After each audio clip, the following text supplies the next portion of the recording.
ओम शांति। मैं अंतर्मुखी आत्मा अंदर ही अंदर अपने सारे संकल्पों को समेटकर स्वयं का दर्शन कर रही हूँ। मैं आत्मा सभी संकल्पों से मुक्त हूँ।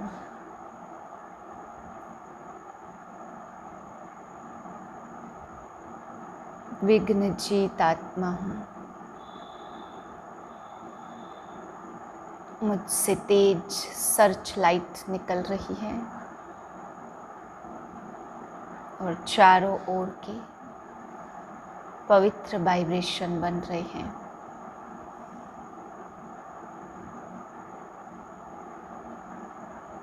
मुझ आत्मा से निकलकर यह सर्च लाइट मेरे ब्रेन में भी पड़ रही है।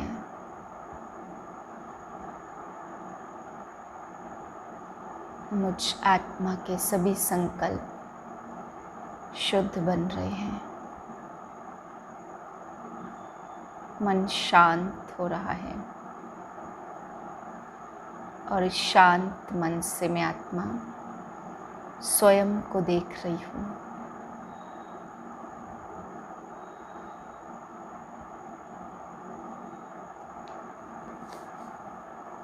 सत्रह 6/2021 के महावाक्य हैं। आज बाबा हम बच्चों को समझा रहे हैं कि बच्चे बाप से सच्ची प्रीत वही बच्चे कर सकते हैं जो बाप को सही अर्थ में जानते हैं। बाप कैसा है, कौन है, बाप को यथार्थ रीति से जानते हो, वही बाबा ने कहा सच्चा प्रेम कर सकते हैं। फिर बाबा समझाते हैं कि भक्तों का रक्षक भगवान गाया हुआ है। तो बाबा कहते बच्चे भक्तों पर कौन सी भीड़ पड़ी, भक्तों को क्या परेशानी आई जो भक्तों का रक्षक भगवान बने। तो बाबा कहते हैं कि बच्चे ज्ञानी आत्मा को तो बाप मिलता ही है, लेकिन जो बहुत पुराने भक्त हैं, बहुत समय से बाबा की भक्ति करते हैं, सबसे पहले बाबा आकर के उन्हें ही मिलते, पतित से पावन बनाते हैं, मुक्ति जीवन मुक्ति देते हैं। इसलिए कहा जाता कि भक्तों की बुराई से, माया से रक्षा करते हैं। फिर बाबा समझा रहे हैं कि जैसे लौकिक बाप रचना रचकर रचयिता बनते हैं, ऐसे ही पारलौकिक बाप भी आकर के तुम सब बच्चों की रचना रचते हैं। वो एक ही बार आकर के सबका रचयिता बनता है। फिर बाबा ज्ञान और भक्ति वैराग के बारे में समझा रहे हैं कि बच्चे ज्ञान और भक्ति अलग अलग चीज़ है और लास्ट में आता है फिर वैराग। जब तुम्हें इस कलयुगी पतित दुनिया को छोड़कर वापस जाना है तो बाबा कहते हैं ज्ञान भी पूरा हुआ, भक्ति भी पूरी हुई, फिर पार्ट चलता है वैराग का। फिर बाबा समझाते कि तुम बच्चों ने बहुत बार पुकारा कि हे पतित पावन आओ, हे पतितों को पावन बनाने वाले सीताराम आओ। बाबा कहते गांधी जी भी पुकारते थे, तुमने सभी सीताओं के राम को पुकारा, तो अब मैं आया हूँ तुम्हें पतित से पावन बना रहा हूँ। तो बाबा कहते अब पावन बनो, इस एक अंतिम जन्म में तुम पवित्र बनो। फिर विनाश के लिए बाबा ने समझाया कि जब तुम राजा बनने लायक हो जाओगे, जब राजाई के लायक बन जाएंगे, तभी बाबा कहते विनाश शुरू हो जाएगा। जब तक राजा बनने लायक तुम्हारे अंदर क्वालिटी नहीं आई है, तब तक विनाश नहीं हो सकता। फिर यज्ञ के लिए बाबा समझा रहे हैं कि सतयुग में कभी भी यज्ञ नहीं होते। बाबा कहते यज्ञ तब रचा जाता है जब उपद्रव हो, शांति ना हो, या बारिश ना हो, या विघ्न आए, या कोई भी तकलीफ हो, तभी यज्ञ रचे जाते। तो बाबा कहते अभी संसार में शांति के लिए बाबा ने बहुत बड़ा यज्ञ रचा है। बाबा कहते जब सबकी आहुति इस यज्ञ में पड़े, जब विनाश हो तभी स्वर्ग की स्थापना हो। जब तक विनाश नहीं हो तब तक बाबा ने कहा स्वर्ग यानी शांति की दुनिया बन ही नहीं सकती है। माताओं के लिए बाबा समझा रहे हैं कि बच्चे वंदे मातरम गाया जाता, तो भारत की ही कन्याएं माताएं जो शिव शक्ति बनती हैं, वो भी बाबा कहते ऐसी माताएं नहीं जो ब्रह्मचारिणी माताएं हैं, जो स्वर्ग बनाने में बाप की मददगार बनती है, जो इस अंतिम जन्म में पावन बन करके सबको पावन बनाती है, ऐसी कन्याएं ही बाबा ने कहा माता है, उसको यज्ञ माता कहा जाता। तो गायन भी है वंदे मातरम। ब्राह्मण के लिए बाबा समझाते कि बच्चे जब तक तुम ब्राह्मण नहीं बनेंगे, ब्रह्मा द्वारा बाप के बच्चे नहीं बनेंगे, तब तक तुम्हें शिव बाबा का वर्षा नहीं मिल सकता, क्योंकि निराकार बाप से निराकार वर्षा मिलेगा। बाकी बाबा कहते साकारी बाप से मिलता है साकार वर्षा। फिर बाबा समझाते कि विश्व का मालिक बनना है तो तुम्हें कभी भी बाहुबल से नहीं बनेंगे, कोई हथियार आदि की ज़रूरत नहीं है, कोई बाहुबल की ताकत की ज़रूरत नहीं है। विश्व का मालिक बनना है तो योग बल चाहिए। फिर बाबा हम बच्चों को समझा रहे सच्चा सोना बनना है तो बाप को याद कर अपनी सभी खाद को भस्म करना है। बाबा कहते सोनार लोग जानते सच्चा सोना कैसे बनता है, झूठा सोना कैसे बनता है। ऐसे ही बाप भी तुम्हें बाप की याद में रहेंगे तो तुम्हारे अंदर से सारी अलाई निकाल कर सच्चा सोना बना देंगे। मीठे बच्चे, तुम पारलौकिक बाप को यथार्थ रीति जानते हो, इसलिए तुम्हें ही सच्चे प्रीत बुद्धि व आस्तिक कहेंगे। प्रश्न है बाप के किस कर्तव्य से सिद्ध होता है कि वह भक्तों का रक्षक है। उत्तर है सब भक्तों को रावण की जेल से छुड़ाना, इनसॉल्वेंट से सॉल्वेंट बनाना, यह एक बाप का ही कर्तव्य है। जो पुराने भक्त हैं उन्हें ब्राह्मण बनाकर देवता बना देना, यही उनकी रक्षा है। भक्तों का रक्षक आया है अभी सभी भक्तों को मुक्ति, जीवन मुक्ति देने। गीत है भोलेनाथ से निराला कोई और नहीं। ओम शांति। यह किसकी महिमा सुनी बच्चों ने, गाया जाता ऊंचते ऊंच भगवान और भगवान को ही बाप कहा जाता। वही सारी रचना का रचयिता है। जैसे लौकिक बाप भी रचयिता है अपनी रचना का। पहले कन्या को अपनी स्त्री बनाते और फिर उनसे रचना रचते हैं। 5-7 बच्चे पैदा करते हैं, उनको कहा जाएगा रचना। बाप ठहरा रचयिता, वह हद के रचयिता ठहरे। यह भी बच्चे जानते रचना को रचयिता बाप से वर्षा मिलता। मनुष्य को 2 बाप तो होते ही है, एक लौकिक दूसरा पारलौकिक। बच्चों को समझाया ज्ञान और भक्ति अलग अलग है। फिर है वैराग्य। इस समय तुम बच्चे संगम पर बैठे हो और बाकी सब कलयुग में बैठे हुए हैं तो सब बच्चे, परंतु तुमने बेहद के बाप को जाना है जो सारी रचना का रचयिता है। लौकिक बाप होते भी उस पारलौकिक बाप को याद करते हैं। सतयुग में लौकिक बाप होते पारलौकिक बाप को कोई याद नहीं करते, क्योंकि है ही सुखधाम। उस पारलौकिक बाप को दुख में याद करते हैं। यहाँ पढ़ाया जाता, मनुष्य को समझदार बनाया जाता। भक्ति मार्ग में मनुष्य बाप को नहीं जानते। कहते भी हैं परमपिता परमात्मा, हे गॉड फादर, हे दुखहर्ता सुखकर्ता, और फिर कह देते सर्वव्यापी। पत्थर में कण कण कुत्ते बिल्ली सब में है। परमात्मा बाप को गालियां देने लग पड़ते हैं। तुम बाप के बने हो तो तुम हो गए आस्तिक। तुम्हारी बाप के साथ प्रीत बुद्धि है, बाकी सबकी बाप के साथ विपरीत बुद्धि है। अब तुम जानते हो महाभारी लड़ाई भी सामने खड़ी है। पुरानी दुनिया के विनाश अर्थात हर 5000 वर्ष बाद कलयुगी पतित दुनिया पूरी हो, फिर सतयुगी पावन दुनिया स्थापन होती है बाप के द्वारा। जिसको ही याद करते, हे पतित पावन आओ, हे खिवैया हमको इस विषय सागर से निकाल क्षीर सागर में ले जाओ। गांधी जी भी गाते थे पतित पावन सीताराम, हे राम सब सीताओं को पावन बनाओ। तुम सब सीताएं भक्तियाँ और वह है भगवान। सब उनको पुकारते हैं। वह तुमको पतित से पावन बना रहे हैं। तुमको कहाँ भी धक्के आदि नहीं खिलाते। ऐसे नहीं कहते तीर्थों पर जाओ, कुंभ के मेले पर जाओ। नहीं, यह नदियाँ कोई पतित पावनी नहीं है। पतित पावन एक ज्ञान का सागर बाप है। सागर व नदियों को कोई भी याद नहीं करते। पुकारते हैं बाप को तो हे पतित पावन बाबा हमको पावन बनाओ। बाकी पानी की नदियाँ तो सारी दुनिया में हैं, वह थोड़ी पतित पावनी है। पतित पावन एक बाप को ही कहा जाता। वह जब आए तब आकर पावन बनाए। भारत की महिमा बहुत भारी है। भारत सब धर्मों का तीर्थ स्थान है। शिव जयंती भी यहाँ गाई जाती है। सतयुग तो है पावन दुनिया, उसमें देवी देवता रहते। देवताओं की महिमा गाई जाती है। सर्वगुण संपन्न 16 कला संपूर्ण चंद्रवंशियों को 14 कला कहेंगे।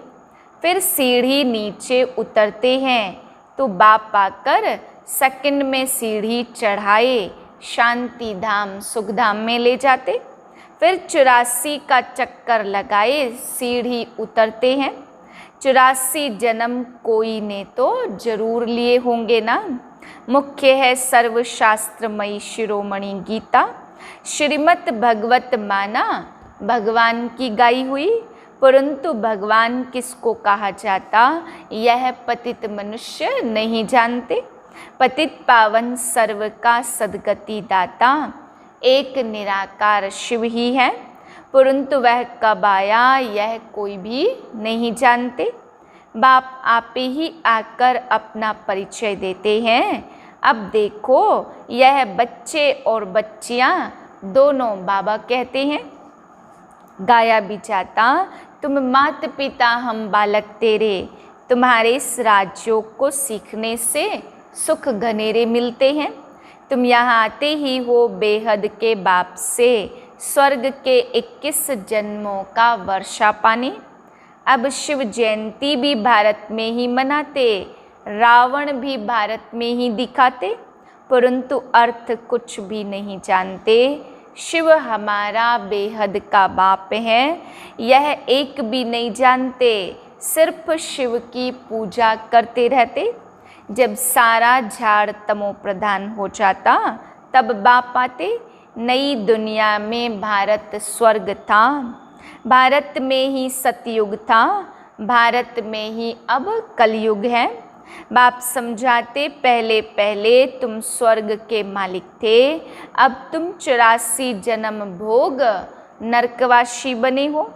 अब मैं तुमको राजयोग सिखलाएं, मनुष्य से देवता पतित से पावन बनाता हूँ।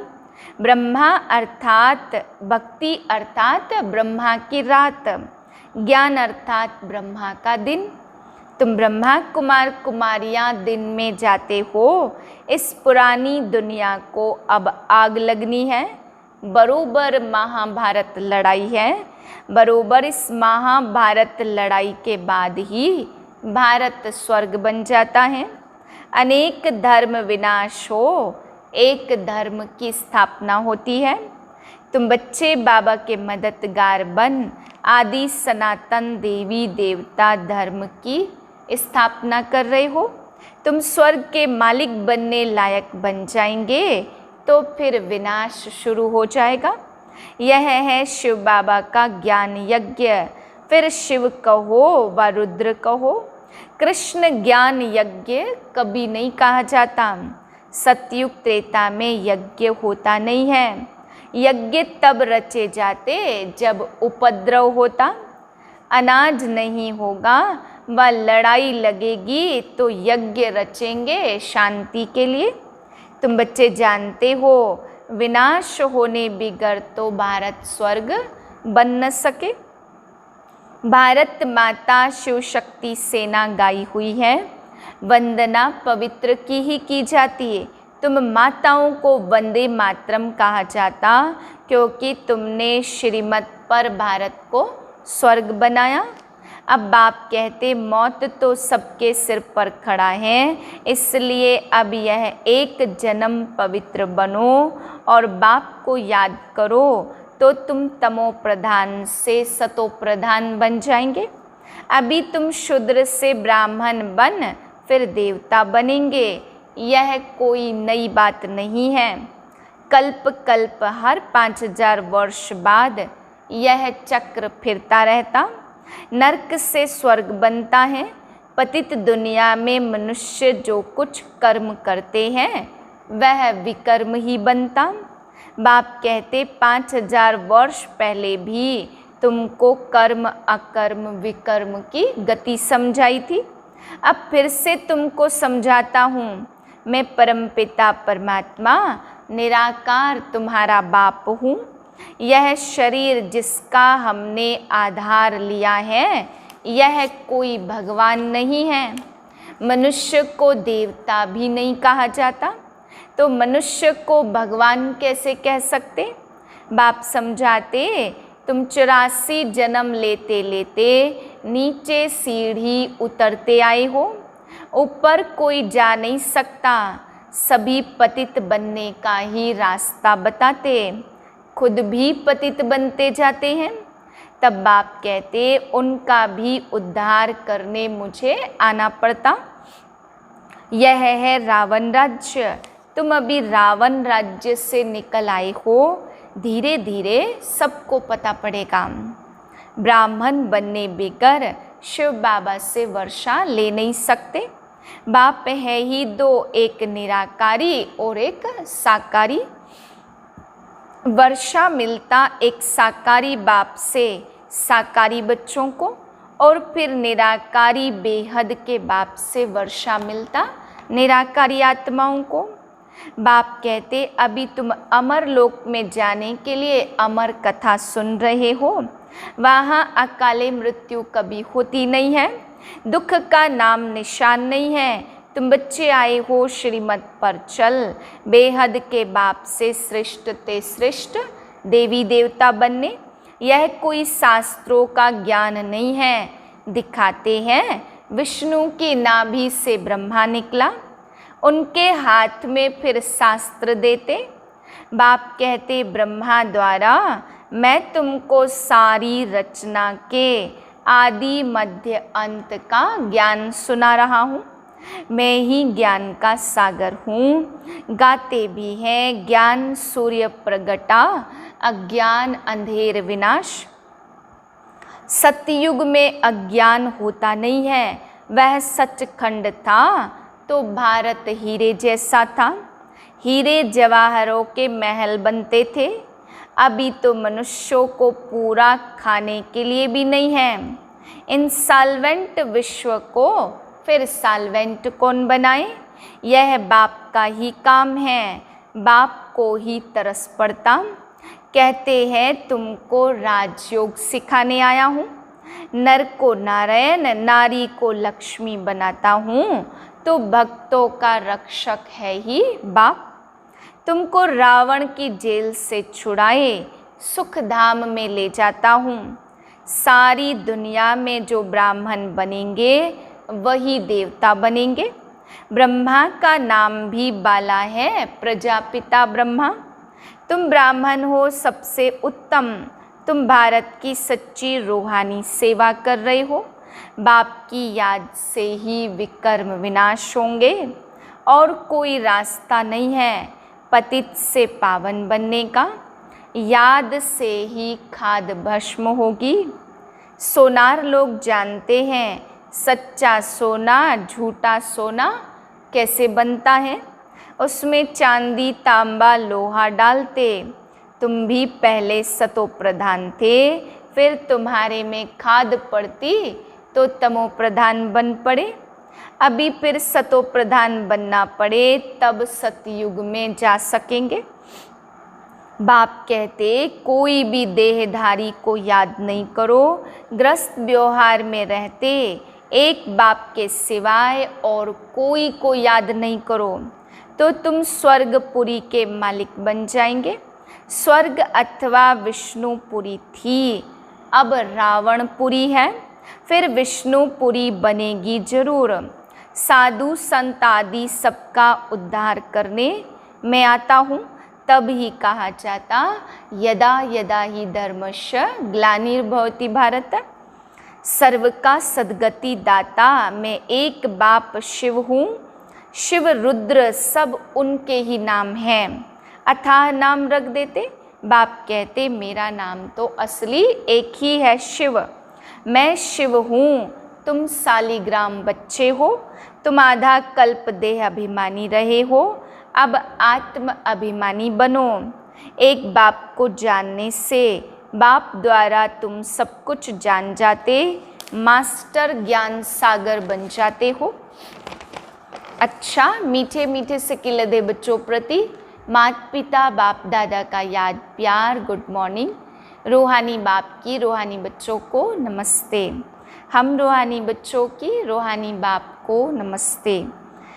धारणा के लिए है पहली पॉइंट, श्रीमत पर चलकर श्रेष्ठ ते श्रेष्ठ देवता बनना है। सारे विश्व की सच्ची सच्ची रूहानी सेवा करनी है। आदि सनातन देवी देवता धर्म की स्थापना में बाप का पूरा मददगार बनना है। दूसरी पॉइंट है, आत्मा को सच्चा सोना बनाने के लिए एक बाप के सिवाय किसी भी देहधारी को याद नहीं करना है। पारलौकिक बाप से सच्ची सच्ची प्रीत रखनी है।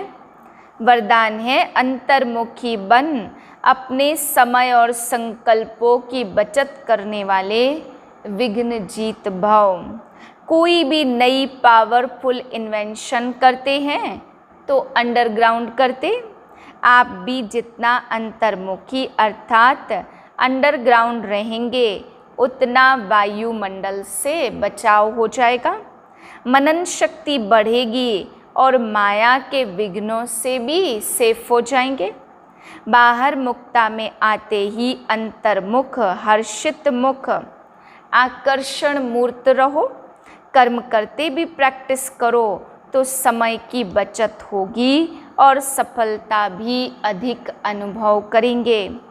स्लोगन है, बीमारी से घबराओ नहीं, उससे दवाई रूपी फ्रूट खिलाकर विदाई दे दो। मातेश्वरी जी के अनमोल महावाक्य मनुष्य साक्षात्कार में कैसे जाते हैं। यह जो साक्षात्कार में जाना होता तो इसकी फिलॉसफी भी बहुत महीन है। यह अंतःवाहक शरीर में जाकर घुमाते, जैसे कोई बाहर घूमने जाता है ना, तो ऐसे नहीं घूमने गया तो मरा, वो घूमकर फिर वापस लौट कर आएगा ना। तो यह भी आत्मा इस बॉडी से निकल अंतःवाहक शरीर से सैर करने जाती है। थोड़े समय के लिए इनकी आत्मा उड़ता पंछी है। यह भी परमात्मा का काम है जो उनकी रस्सी को खींच दिव्य दृष्टि से उनको साक्षात्कार कराता। जैसे रात को जब हम शरीर से न्यारी आत्मा हो सुख पथ अथवा स्वप्न की अवस्था में चले जाते हैं तो उसी समय शरीर शांत है, तो देह और देह के धर्म भूल जाते। परंतु ऐसे नहीं, कोई शरीर मर गया फिर जब जागृत में आता है तो उस रात के सपने की अवस्था का वर्णन कर सुनाते। वैसे परमात्मा के साथ योग लगाने से परमात्मा फिर दिव्य दृष्टि से आत्मा को सैर कराते। फिर जब ध्यान से उठते हैं तो वो हुआ साक्षात्कार। फिर वर्णन कर सुनाते कि हम यह देख कर आए, तो वह स्वप्न रजोगुण तमोगुण भी होता, यह ध्यान भी सतोगुण अवस्था है। तो ध्यान में कोई शरीर मरता नहीं है, मगर शरीर की भाषा गुम हो जाती। जैसे क्लोरोफॉर्म देने से शरीर की सुध बुध भूल जाती। देखो डॉक्टर जब कोई अंग को डेड करते तो इंजेक्शन लगाकर डेड कर देते, परंतु और इंद्रियां तो चलती है ना।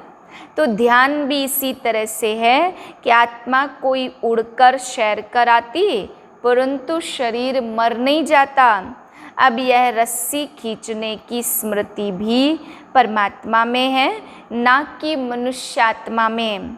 अच्छा, ओम शांति।